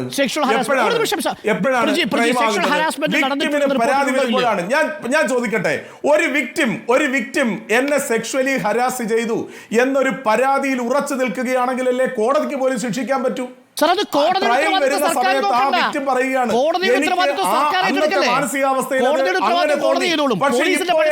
തോന്നുന്നില്ല എന്ന് പറഞ്ഞാൽ അത് ശിക്ഷിക്കാൻ എന്താണ് പ്രജി താങ്കൾ വീണ്ടും വാദിച്ചു തോക്കല്ലേ? കോടതി എന്ത് നിലപാടെടുക്കും? ഈ വിചിത്രമായ വാദങ്ങളാണ് കഴിഞ്ഞ 2-3 ദിവസങ്ങളായി നമ്മൾ കണ്ടുകൊണ്ടിരിക്കുന്നത്. പരാതിക്കാരിക്ക് പരാതി ഇല്ലെങ്കിലോ കേസെടുത്താൽ കേസ് നോക്കില്ലേ? പരാതിക്കാരിക്ക് പരാതിയില്ലെങ്കിലോ ഈ വിചിത്രമായ വാദമാണ് ഉന്നയിക്കുന്നത്. ഇതിന് പിന്നിലുള്ള രോഗം എന്താണ് ഷാനിമോൾ ഉസ്മാൻ? ഈ ഇന്നിപ്പോൾ MLA മുകേഷ് പറഞ്ഞിരിക്കുന്നത് പോലെ ബാലിശമായ ആരോപണങ്ങൾ എന്ന ഒരു പൊളിറ്റിക്കൽ ലൈനാണ്.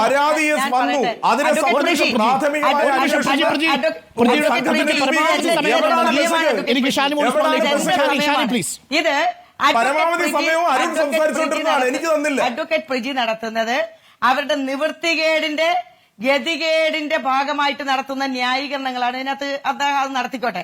പക്ഷെ ഞാൻ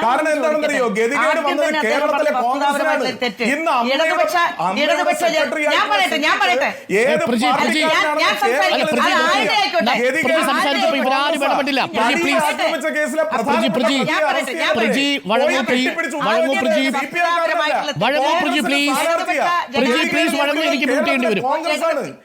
പ്ലീസ് വഴങ്ങൂ.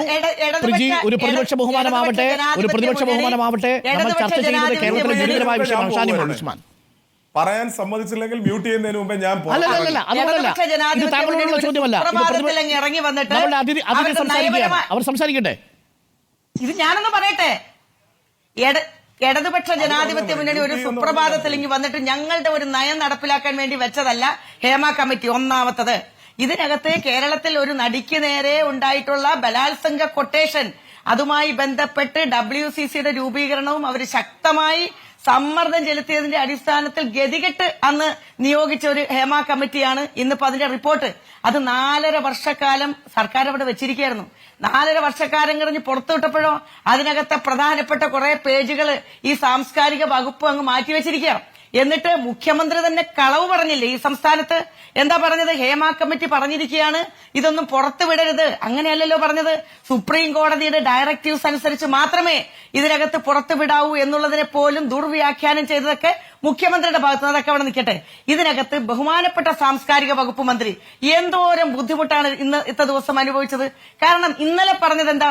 ലോകം കണ്ട ഏറ്റവും വലിയ കലാകാരൻ, ആ കലാകാരനെതിരെ പറയാൻ പാടില്ല എന്നൊക്കെ പറഞ്ഞു വെച്ചിട്ട് ഇന്നിപ്പോ പറയുകയാണ് ഇന്ന് എനിക്ക് മക്കൾ 3 പേര് 3 പെൺമക്കളുണ്ടെന്ന് പറഞ്ഞിട്ട് കുടുംബത്തെ കൂടി വലിച്ചടക്കുന്ന രീതിയിൽ പോയത്. ഞങ്ങൾ പറയുന്നു രഞ്ജിത്തിന്റെയും സിദ്ദിഖിന്റെയും ഒക്കെ രാജി അത് സ്വാഗതം ചെയ്യുന്നതോടൊപ്പം സാംസ്കാരിക വകുപ്പ് മന്ത്രിയുടെ രാജി അനിവാര്യമാണ് ഈ കേരളത്തിൽ ഈ വിഷയത്തില്. ഇത് പറഞ്ഞു വരുമ്പോ ഇത് അരുൺ ചോദിച്ച പ്രധാനപ്പെട്ട ഒരു ചോദ്യമുണ്ട്. ഈ കിട്ടിയിരിക്കുന്ന റിപ്പോർട്ട് ഹേമ കമ്മിറ്റി ജസ്റ്റിസ് ഹേമയാണ്. ജസ്റ്റിസ് ഹേമയുടെ മുന്നിൽ തെളിവുകളുടെ അടിസ്ഥാനത്തിൽ കൊടുത്ത മൊഴി, ആ മൊഴികളുടെ അടിസ്ഥാനത്തിൽ വന്നിട്ടുള്ള റിപ്പോർട്ട്, ഈ റിപ്പോർട്ട് നേരെ DGPക്ക് സർക്കാരിന് കൈമാറിയ പോലെ ആ FIS ആയിട്ട് അത് തന്നെ ആ മൊഴി അവരുടെ ആ റിപ്പോർട്ട് തന്നെ FIS ആയിട്ട് കണക്കാക്കാവുന്നതേ ഉള്ളൂ. എന്നിട്ട് എന്ത് ചെയ്യണം? DGP അത് നേരെ സ്റ്റേഷൻ ഹൌസ് ഓഫീസേഴ്സിന് SHOമാർക്ക് കൊടുക്കണം. കൺസേൺഡ് ആയിട്ടുള്ള അവര് പോയി അഡീഷണൽ മൊഴി വേണമെങ്കിൽ അവർ അഡീഷണൽ മൊഴിയെടുക്കണം. അഡീഷണൽ മൊഴിയെടുക്കുകയും സാക്ഷികളുടെ മൊഴിയെടുക്കുകയും ചെയ്യേണ്ടത് സ്റ്റേഷൻ ഹൌസ് ഓഫീസർമാരുടെ ഉത്തരവാദിത്തമാണ്.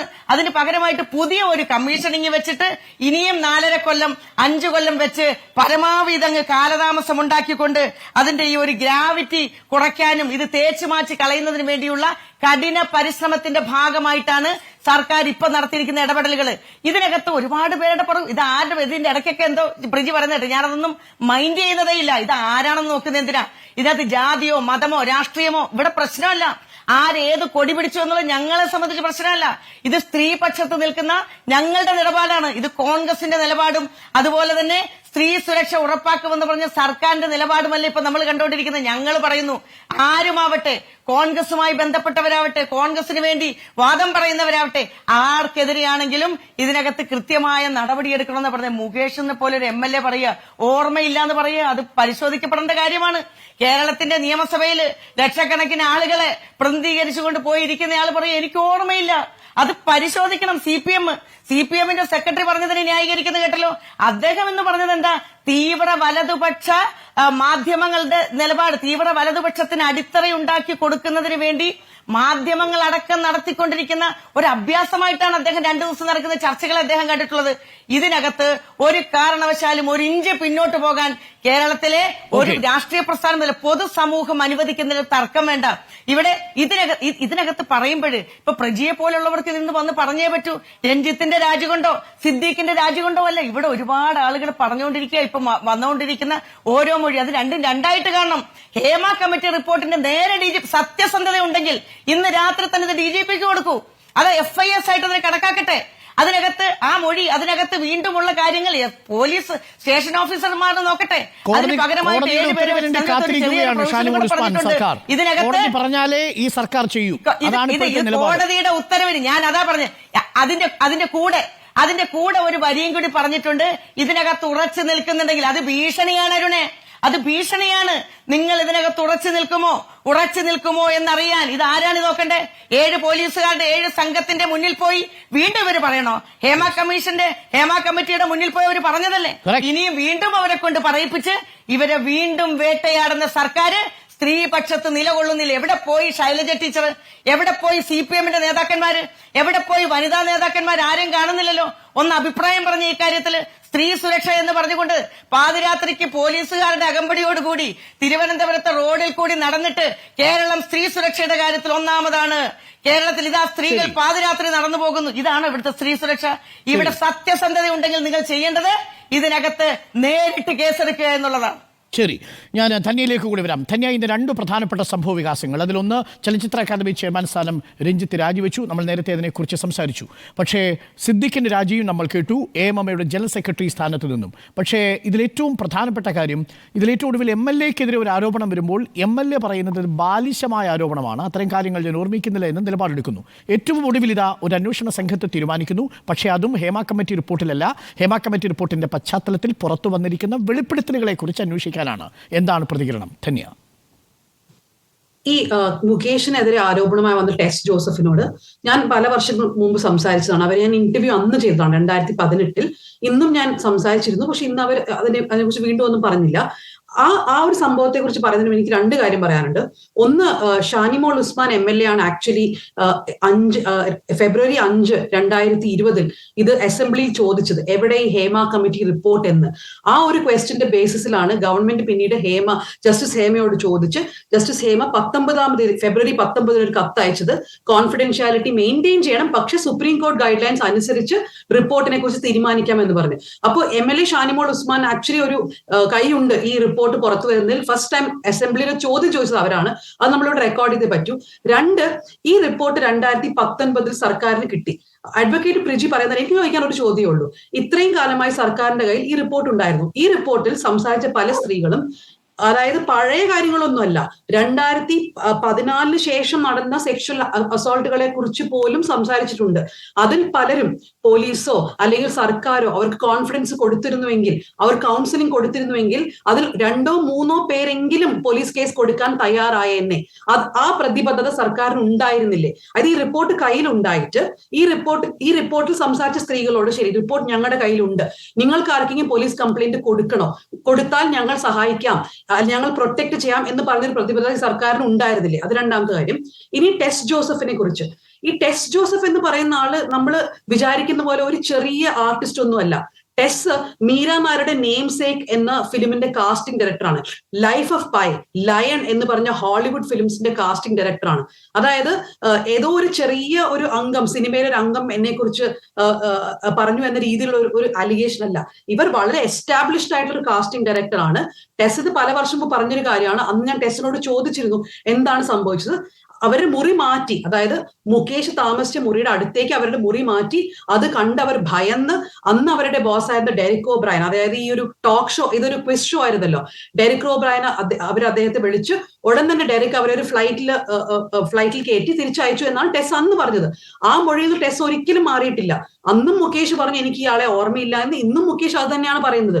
പക്ഷെ ഇതെല്ലാം എന്തോ ബാലിശമായി പറയുന്നതോ അല്ലെങ്കിൽ ആർക്കും അറിയാത്ത സ്ത്രീകളോ അല്ലെങ്കിൽ എസ്റ്റാബ്ലിഷ് അല്ലാത്ത ഏത് സ്ത്രീ പറഞ്ഞാലും നമ്മളത് കേൾക്കേണ്ടത് തന്നെയാണ്. പക്ഷെ പ്രത്യേകിച്ച് ബാലിശം എന്നൊരു വാക്ക് ഉപയോഗിച്ച് ടെസ്സിനെ പോലെ എസ്റ്റാബ്ലിഷ്ഡ് ആയിട്ടുള്ള ആർട്ടിസ്റ്റുകളെ ഇങ്ങനെ തള്ളി പറയാൻ പറ്റില്ല. പ്രധാനപ്പെട്ട ബോൾഡായ ഒരു സ്റ്റേറ്റ്മെന്റ് ആണ്. ധന്യ, ഞാൻ വരാം. പ്രജിയതിന് മറുപടി പറയട്ടെ. ഞാനൊരു ചെറിയ ഇടവേളയ്ക്ക് ശേഷം ഷോർട്ട് ബ്രേക്ക്. നിലംപതിക്കുമോ നക്ഷത്രങ്ങൾ എന്നാണ് ചോദ്യം. നമുക്കൊപ്പം ന്യൂസ് മിനിറ്റിന്റെ എഡിറ്റർ, മാധ്യമപ്രവർത്തക ധന്യ രാജേന്ദ്രൻ, ജോഷി ജോസഫ്, സംവിധായകൻ Shanimol Usman, advocate P A Praji എന്നിവർ ചേരുന്നു. അഡ്വക്കേറ്റ് പി എ പ്രജി, നേരത്തെ ഷാനിമോൾ ഉസ്മാൻ ചോദിച്ച ചോദ്യത്തിനോടൊപ്പം ധന്യ സൂചിപ്പിച്ച വളരെ പ്രധാനപ്പെട്ട ഒരു കാര്യമുണ്ട്. ഇന്റർനാഷണൽ നിലവാരമുള്ള സിനിമകളുടെ തന്നെ പശ്ചാത്തലത്തിൽ പ്രവർത്തിച്ച, അണിയറയിൽ പ്രവർത്തിച്ച ഒരു പ്രവർത്തകയാണ് ടെസ് ജോസഫ്. അവരെപ്പോലെ ഒരാൾ ഭയന്നിരുന്നു എന്നുള്ളത് വളരെ പ്രധാനപ്പെട്ട കാര്യം. അവരെന്ന് പുറത്തുവിട്ടിരിക്കുന്ന വെളിപ്പെടുത്തലുകൾ ശ്രദ്ധേയമാണ്. അതിപ്പോൾ ഏതെങ്കിലും തരത്തിൽ CPM-ൻ്റെ MLA കടന്നാക്രമിച്ചുകൊണ്ട് ഈ പറയുന്ന ഒരു വളരെ പ്രശസ്തയായ ഒരു ചലച്ചിത്ര പ്രവർത്തകയ്ക്ക് എന്തു നേട്ടം? ആ നിലയിലാണ് MLA അതിനെ കാണാൻ ശ്രമിക്കുന്നത്. ലൈംഗികാരോപണം നേരിടുമ്പോൾ പാർട്ടിയെ കൂട്ടുപിടിക്കുന്നത് ശരിയാണോ പി എ പ്രജി? എനിക്കതിനോട് ഒട്ടും പോസിറ്റീവായിട്ടുള്ള അഭിപ്രായം യഥാർത്ഥത്തിൽ അരുണയില്ല. കാരണം അതുകൊണ്ട് തന്നെയാണ് ഞാൻ ഈ ചർച്ചയുടെ തുടക്കത്തിൽ അരുണ ഈ ചോദ്യം ചോദിച്ചപ്പോൾ വളരെ കൃത്യമായി അതിൻ്റെ മറുപടിയായി CPM-ൻ്റെ സംസ്ഥാന കമ്മിറ്റിയുടെ സെക്രട്ടറിയുടെ വാക്കുകൾ കോട്ട് ചെയ്തത്. അത് ഇൻ്റർനാഷണൽ നിലവാരത്തിലുള്ള ഒരു ചലച്ചിത്ര പ്രവർത്തക ആയിക്കോട്ടെ, അല്ലെങ്കിൽ ഒരു എക്സ്ട്രാ ആർട്ടിസ്റ്റ് ആയിക്കോട്ടെ, ആരോ ആയിക്കോട്ടെ, ആരെക്കുറിച്ചായാലും ആ തരത്തിലുള്ളൊരു ആരോപണം വന്നു കഴിഞ്ഞാൽ അത് CPM-ൻ്റെ എന്നല്ല, കോൺഗ്രസിൻ്റെ എന്നല്ല, ഏത് പാർട്ടിയുടെ ആയാലും ആ ആരോപണം വന്നു കഴിഞ്ഞാൽ തീർച്ചയായും അത് വിലയിരുത്തപ്പെടണം. CPM അത് വിലയിരുത്തും, അതിനെക്കുറിച്ച് പരിശോധിക്കും എന്ന് തന്നെയാണ് ഞാൻ കരുതുന്നത്. ഈ ആരോപണം വരുന്നത് 2018-ലാണ്. പിന്നീട് എന്തുകൊണ്ടാണ് ഈ MLA-ക്ക് നിങ്ങൾ സ്ഥാനാർത്ഥിയായി സീറ്റ് കൊടുത്തത്? പിന്നെ ഇതേ MLA നിങ്ങൾ മത്സരിപ്പിച്ച് വിജയിപ്പിച്ചത്? ഈ MLA-ക്ക് വേണ്ടി നിങ്ങൾ മുദ്രാവാക്യം വിളിച്ചത്? പരിശോധിച്ചു. എക്സലൻ്റ് ആയിട്ടുള്ളൊരു ചോദ്യമാണ് അരുണെ, അതൊരു എക്സലൻ്റ് ആയ ചോദ്യമാണ്. അപ്പോൾ അരുണൻ ശ്രമിക്കുന്നതെന്ന് പറഞ്ഞാൽ 2018 അവരിങ്ങനൊരു ആരോപണം ഉന്നയിച്ചു, ആ ആരോപണത്തെക്കുറിച്ച് പരിശോധിച്ചില്ലേ എന്നുള്ളതാണ്. ആ ആരോപണത്തെക്കുറിച്ച് അന്ന് പരിശോധിക്കുകയും അതിനെ സംബന്ധിച്ച് ഉള്ള വിലയിരുത്തലുകൾ നടത്തുകയും ചെയ്തതിന് ശേഷവും ഈ പറയുന്ന ചലച്ചിത്രകാരി ആ പരാതിയിൽ ഉറച്ചു നിൽക്കുകയോ അതുമായി മുന്നോട്ട് പോവുകയോ ചെയ്തില്ലല്ലോ. അവിടെ വെച്ച് അത് അവസാനിക്കുകയല്ലേ ചെയ്തത്. ഇപ്പോൾ ഇന്ന് തന്നെ എനിക്ക് ഈ തരത്തിൽ ട്രോമ അനുഭവിക്കേണ്ടി വന്ന എല്ലാ സ്ത്രീകളോടും വളരെ അനുഭാവപൂർണമായ നിലപാടാണുള്ളത്. ഈ തരത്തിൽ വേട്ടക്കാരായി മാറിയിട്ടുള്ള എല്ലാവരും ശിക്ഷിക്കപ്പെടണം. അത് മുകേഷ് ആയാലും, രഞ്ജിത്ത് ആയാലും, സിദ്ദിഖ് ആയാലും, ആരായാലും. അതിനകത്ത് അല്ല, ഞാനത് കംപ്ലീറ്റ് ചെയ്യട്ടായിരുന്നു. പറഞ്ഞോ, ചുരുക്കി പറയണം. കാര്യം നമുക്ക് 5 മിനിറ്റ് ബാക്കിയുള്ളൂ. അതുകൊണ്ട് അരുണെ മ്യൂട്ട് ചെയ്യാൻ മാത്രം പഠിച്ചാൽ പോരാ, ഒന്ന് പറയുന്നത് കംപ്ലീറ്റ് ചെയ്യാൻ അനുവദിക്കാനും ഞാൻ ഒരു സെന്റൻസ് കംപ്ലീറ്റ് ചെയ്യാനെങ്കിലും അനുവദിക്കൂ. തീർച്ചയായിട്ടും താങ്കൾക്ക് അനുവാദമുണ്ട്. താങ്കൾ അത് കംപ്ലീറ്റ് ചെയ്യൂ. ആ ഒരു സെന്റൻസ് കംപ്ലീറ്റ് ചെയ്യാൻ താങ്കൾക്ക് സമയമുണ്ട്. കംപ്ലീറ്റ് ചെയ്യാം. അല്ല, ഞാൻ പറഞ്ഞു വന്നത് അവിടെയാണ് ശ്രീമതി ധന്യ രാജേന്ദ്രൻ പറഞ്ഞതിന് വളരെയേറെ പ്രസക്തി ഉള്ളത് എന്ന് ഞാൻ വിശ്വസിക്കുന്നു. കാരണം അവർ പറഞ്ഞത് വളരെ പ്രസക്തമായിട്ടുള്ള കാര്യമാണ്. ധന്യ ഈ പറഞ്ഞ വിഷയത്തിനകത്ത് അന്ന് ഒരു പ്രതികരണം എടുത്തു, പക്ഷേ ഇന്ന് ചോദിച്ചപ്പോഴും അവർ പ്രതികരിക്കാൻ തയ്യാറാകത്തില്ല. അതോടൊപ്പം തന്നെ ഇന്ന് വെളിപ്പെടുത്തലുകൾ നടത്തിയിട്ടുള്ള ഈ പീഡനത്തിന് ഇരയായിട്ടുള്ള ആളുകൾ അവരും പറയുന്നത് എന്താ, സിദ്ദിഖിനെ ചലച്ചിത്ര രംഗത്ത് നിന്ന് നിഷ്കാസനം ചെയ്ത് കളയണം. അതാണോ നമ്മുടെ നിയമവ്യവസ്ഥയിൽ ഒരു കുറ്റം ചെയ്താൽ അതിൻ്റെ പരിഹാരം എന്ന് പറയുന്നത്? കുറ്റം ചെയ്താൽ കുറ്റത്തിനുള്ള ശിക്ഷയല്ലേ കൊടുക്കേണ്ടത്, അല്ലാതെ അയാളെ ജോലിയിൽ നിന്ന് പിരിച്ചുവിടുക അല്ലെങ്കിൽ ജോലിയിൽ നിന്ന് പറഞ്ഞു വിടുക. ജോലിയിൽ നിന്ന് പറഞ്ഞു വിട്ടാൽ മതി, എനിക്ക് നിയമപരമായ പരിഹാരം വേണ്ട എന്ന നിലയിലേക്ക് ഇത്തരത്തിലുള്ള ആളുകൾ പോകുന്നത്. സംഘടനയുടെ അമരത്തേക്ക് എത്തി പി എ പ്രജി. ആ സ്വാധീനം ഉപയോഗിച്ചുകൊണ്ട് അയാൾ പവർ ഗ്രൂപ്പിന്റെ ഭാഗമായി. ഷമീദ് ഖാൻ പറഞ്ഞത് പി എ പ്രജി കേട്ടില്ലേ? അയാൾ എങ്ങനെയാ പ്രവർത്തിച്ചത്? വിനയൻ പറഞ്ഞത് കേട്ടില്ലേ? അയാൾ കോമ്പറ്റീഷൻ കമ്മീഷൻ, താങ്കൾ റിപ്പോർട്ട് വായിച്ചിരുന്നോ പി എ പ്രജി? കോമ്പറ്റീഷൻ കമ്മീഷന്റെ റിപ്പോർട്ടിൽ അധീശത്വമുള്ള ആളെന്ന് ഇയാളെ കുറിച്ച് പറഞ്ഞത് കേട്ടോ? ആ അധീശത്വമൊക്കെ എങ്ങനെയാ വരുന്നത്? എന്തായാലും വന്നിരിക്കത്തില്ലല്ലോ അരുണേ. അപ്പം സ്വാഭാവികമായും അങ്ങനെയുള്ള ആളെ കുറിച്ചാണ് പി എ പ്രജി പറയുന്നത്. ധന്യ പ്ലീസ്. അല്ല, അങ്ങനെയുള്ള ആളിനെ കുറിച്ച് തന്നെയാണ് ഞാൻ പറഞ്ഞത്. അയാൾ ചെയ്ത ഈ മോശപ്പെട്ട ഒരു പ്രവൃത്തിയെയും ന്യായീകരിക്കാൻ ഞാനില്ല. അയാൾ ശിക്ഷിക്കപ്പെടണം, അതിനകത്ത് എന്താ സംശയം? അയാൾ ശിക്ഷിക്കപ്പെടണം. പക്ഷേ അയാളെ ജോലിയിൽ നിന്ന് മാറ്റി നിർത്തണം. അയാൾ യഥാർത്ഥത്തിൽ അയാൾ ചെയ്തിട്ടുള്ള കുറ്റകൃത്യത്തിന് അയാൾക്ക് നിയമപരമായ ശിക്ഷയല്ലേ വാങ്ങിക്കൊടുക്കേണ്ടത്? ഞാൻ ഒറ്റ ചോദ്യം ചോദിക്കട്ടെ. അല്ല അരുണേ, ഒറ്റ ചോദ്യമുള്ള ഞാൻ അരുണോടൊന്ന് ചോദിക്കട്ടെ. ഞാൻ ചോദിക്കട്ടെ. ഞാൻ ചോദിച്ചോട്ടെ, ഒറ്റ നിമിഷം. പ്രതികരണം എടുക്കണം താങ്കളുടെ അഭിപ്രായത്തോട്. നോക്കൂ, എനിക്ക് ഇത്രേ പറയാനുള്ളൂ. പിന്നീട് ഞാനൊരു കാര്യം പറയട്ടെ, 2018 ടെസ്റ്റ് ജോസഫ് സംസാരിച്ചു, രേവതി അന്ന് തന്നെ സംസാരിച്ച കാര്യമാണ്. എല്ലാ കൊല്ലവും ഒരു പുതിയ ന്യൂസ് സൈക്കിൾ വരുമ്പോൾ ഈ സ്ത്രീകളോട് പോയിട്ട് വീണ്ടും റിയാക്ട് ചെയ്യൂ നമ്മൾ പറയുന്നത് തന്നെ ശരിയല്ല. അപ്പം ടെസ്സിനോട് ഞാനിന്ന് പ്രതികരണമല്ല ചോദിച്ചത്, ഞാൻ ടെസ്സിനോട് ചോദിച്ചു മലയാളം ചാനലുകൾ കോൺടാക്ട് ചെയ്യുന്നുണ്ടോ എന്ന് ചോദിച്ചു, അത്ര മാത്രമേ ഉള്ളൂ. അപ്പൊ ടെസ് പറഞ്ഞു ഞാനിന്ന് സംസാരിക്കുന്നില്ല എന്ന്. അത് അവരുടെ വ്യക്തിപരമായ കാര്യം. പിന്നെ തുറന്നു പറയുന്ന എല്ലാ സ്ത്രീകളും തന്നെ പോലീസ് കംപ്ലൈന്റ് കൊടുക്കണം അല്ലെങ്കിൽ അവർ കോടതിയിൽ പോകണം എന്ന് നമുക്ക് പറയാൻ പറ്റില്ല. എന്തെന്നാൽ ഈ നാട്ടിൽ അത് നാടെന്ന് പറയുമ്പോൾ ഞാൻ കേരളം എന്ന് പറയല്ല, ഏത് സ്ഥലമായാലും അതിനവർക്ക് ഒരു പ്രൊട്ടക്ഷൻ ഒന്നും ഇല്ല. പിന്നെ എല്ലാം തന്നെ ക്രിമിനാലിറ്റിയിൽ കാണേണ്ട കാര്യങ്ങളല്ലോ. ടെസ് അന്ന് മുകേഷ് കേസ് കൊടുക്കാനായിട്ട് പറഞ്ഞൊരു കാര്യമല്ല, മീറ്റു മൂവ്മെന്റ് ഇടയിൽ ടെസ് പറഞ്ഞൊരു കാര്യമാണിത്. രണ്ടാമത്തേത്, എനിക്ക് നമ്മുടെ എല്ലാം ഈ ചർച്ച സെക്ഷൽ ഹാരസ്മെന്റ് ഉപരി മറ്റു കാര്യങ്ങളിലേക്ക് പോകേണ്ടതുണ്ട്.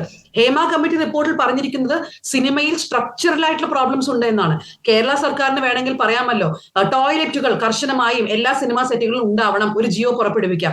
ഇപ്പോ സെൻട്രൽ യൂണിയൻ ഗവൺമെന്റ് പറയുന്ന പോലെ ഏത് വെബ്സൈറ്റ് തുടങ്ങിയാലും രജിസ്റ്റർ ചെയ്ത് വെബ്സൈറ്റിൽ ആരൊക്കെയാണ് ജോലി എടുക്കുന്നതെന്ന് സർക്കാരിന് ഒരു ലിസ്റ്റ് കൊടുക്കണമെന്ന്.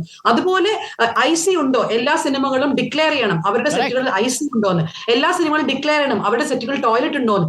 ഇങ്ങനെ ചെറിയ കാര്യങ്ങളൊക്കെ സർക്കാരിന് ഇപ്പൊ ചെയ്യാവുന്നതാണ്. നമ്മുടെ ഫുൾ അറ്റൻഷൻ സെക്ഷൻ കോൺക്ലേവ് വരും, എല്ലാം ശരിയാകുമെന്നാണ് ധന്യ. കോൺക്ലേവ് വരും, എല്ലാം ശരിയാകും എന്നാണ്. ഷാനിമോൾ ഉസ്മാൻ, അഡ്വക്കേറ്റ് പ്രിജി പറഞ്ഞതിനോടുള്ള നിരീക്ഷണം കൂടി.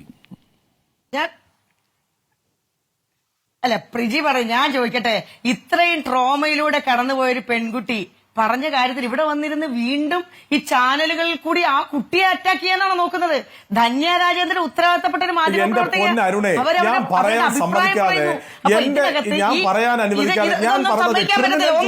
രണ്ടാമത്തെ കാര്യം ഞാനൊന്ന് പറയാം, ഞാൻ ഏറ്റവും കൂടുതൽ ഇന്നലെ എന്നെ അമ്പരപ്പിച്ച ഒരു കാര്യമുണ്ട് അരുണേ,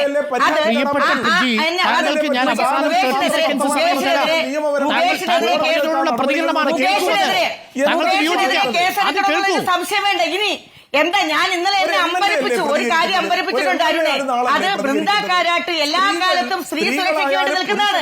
ഇന്നലെ ബൃന്ദ കാരാട്ടിന്റെ സ്റ്റേറ്റ്മെന്റ് കണ്ടപ്പോൾ ഞാൻ ഞെട്ടി. കാരണം സർക്കാരിന് വെള്ളപൂശുന്ന നിലപാട് അവരെടുത്തത്. അങ്ങനെ രാഷ്ട്രീയമായ ഇടപെടലുകൾ നടത്തിയ ഒരു പാർട്ടിയും ഈ വിഷയത്തിൽ ഹേമ കമ്മിറ്റി പറഞ്ഞിരിക്കുന്ന കാര്യങ്ങളെ ചോദ്യം ചെയ്യാൻ നിൽക്കേണ്ട. സ്ത്രീകൾക്കൊപ്പം തന്നെ ഞങ്ങൾ എല്ലാവരും നിൽക്കും, അതിനകത്ത് കക്ഷി രാഷ്ട്രീയമില്ല. മുകേഷിനെതിരെ കേസെടുക്കണമെന്ന് തന്നെയാണ് ആ കാര്യത്തിൽ എന്റെ അഭിപ്രായം. എന്തുകൊണ്ടാണ് അഡ്വക്കേറ്റ് പ്രിജി തടസ്സപ്പെടുത്തുന്നത്? അഡ്വക്കേറ്റ് പ്രിജി എന്തിനാ തടസ്സപ്പെടുത്തുന്നത്? ഇത് അഭിപ്രായം പറയാനുണ്ട്. അങ്ങനെ സിദ്ദീഖിനെതിരെ എടുക്കണം. സിദ്ദീഖ് സംശയമുണ്ടോ? ആ സിദ്ദീഖിനെതിരെ എടുക്കണം. ആരൊക്കെ ഇതിനകത്തപ്പെട്ടിട്ടുണ്ടോ അവർക്കല്ലേ ഇത് ക്ലിയർ ആയിട്ടല്ലേ റിപ്പോർട്ടർ ചാനലിലെ പോലെ ഉത്തരവാദിത്തപ്പെട്ട ഒരു ചാനൽ ഇരുന്നാ പറയുന്നത്. ഇതുമായി ബന്ധപ്പെട്ട മുഴുവൻ ആളുകൾക്കും എതിരെ എടുക്കണം, ഒരു സംശയം വേണ്ട.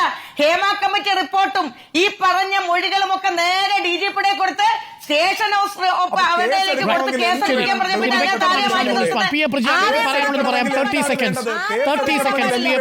മൊഴി വേണം, തെളിവ് വേണം, അത് കോടതിയിൽ പറയാൻ തയ്യാറാവണം. എന്നാലല്ലേ ഒരു കേസെടുത്ത് അതിന്റെ അന്വേഷണവും അതിന്റെ ശിക്ഷയുമായി മുന്നോട്ട് പോകാൻ കഴിയൂ. അല്ലാതെ പോകാൻ പറ്റുമോ? ഇത് ആരോടാ പറയേണ്ടത്? അത് പോട്ടെ, തെളിവ് വേണം എന്നല്ല നമ്മൾ പറയേണ്ടത്. തെളിവ് ഞങ്ങൾ കണ്ടുപിടിക്കാൻ സഹായിക്കുമെന്നല്ലേ പറയേണ്ടത്. അതെ അതെ പ്രജി, എനിക്ക് അത്ഭുതം തോന്നുന്നു. പി എ പ്രജി ആലോചിച്ച് പറഞ്ഞതാണോ ആ വാചകം? തെളിവ് വേണം എന്ന് പറഞ്ഞാൽ തെളിവ് ഇരയാക്കപ്പെട്ട പെൺകുട്ടി അന്വേഷണ സംഘത്തിന് മുമ്പിൽ മാത്രമേ പറയൂ. തെളിവിന്റെ പാട്ടിനാർക്കാണ് പി എ പ്രജി? ഒരു നിയമ തെളിവിന്റെ പാട്ടിന്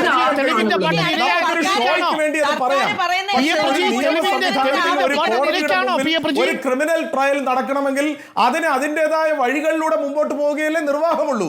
നമ്മുടെ നാട്ടിലെ അങ്ങനല്ലേ നടക്കൂ. ഒറ്റ ചോദ്യം, ഈ തെളിവ് കൊണ്ടുവരേണ്ടത് ഇരയാണോ? പിന്നെന്താണ് ഈ പറയുന്നത്? ഞങ്ങൾക്ക് ഇനി മൊഴി പറയാൻ പറ്റില്ല, ഞങ്ങൾ ഇനി മൊഴി പറയണോ എന്ന് ചോദിച്ചാൽ അങ്ങനെ അല്ലാതെ ഒരു ക്രിമിനൽ നടപടി എങ്ങനെ മുന്നോട്ട് കൊണ്ടുപോകാൻ കഴിയും? പ്രതികൾക്ക് എങ്ങനെ ശിക്ഷ വാങ്ങിക്കൊടുക്കാൻ കഴിയും? അങ്ങനെയല്ലേ നമ്മുടെ നിയമ സംവിധാനം കഴിഞ്ഞു.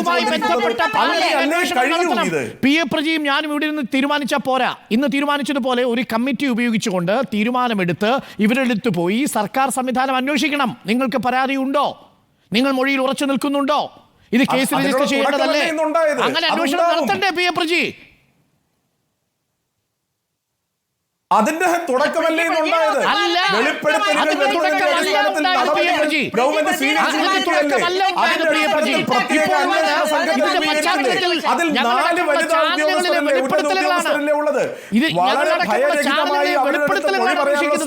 ഇപ്പോഴും ഹേമ കമ്മിറ്റി റിപ്പോർട്ടിൽ തൊട്ടിട്ടില്ല.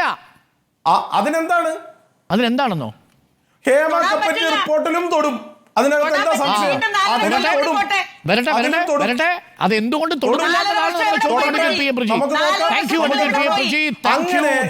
Thank you Shanimol Usman, thank you Joshi, thank you എന്നെ ചർച്ചയിൽ പങ്കെടുത്തു.